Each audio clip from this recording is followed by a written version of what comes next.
কমিটিগুলোকে, যেগুলো মিশ্র এলাকা আছে, মিশ্র এলাকা কাছাকাছি যে মসজিদ থেকে থাকে, আমি অনুরোধ করব মসজিদের 5টা ওয়াক্ত আছে,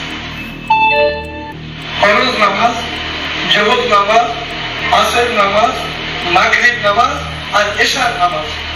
অনুরোধ করব ওই মিশ্র এলাকায় এই মাইকের শব্দ যদি ওখানে পৌঁছে, দয়া করে 10-15 মিনিট আপনারা মাইকটা বন্ধ রাখবেন।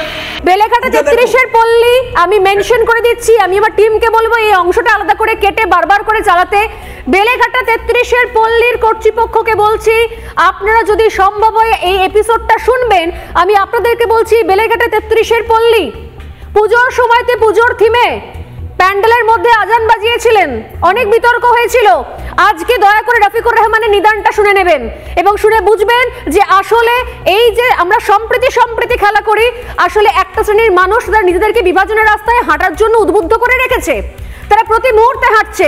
যদি ক্ষমতা থাকে, দম থাকে, এই বক্তব্যটা প্যান্ডেলে গিয়ে চালান। তাহলে থিমের পুজো করেছিলেন না আপনারা বেলেঘাটা 33-এর পল্লী, আমি আপনাদেরকে বলছি।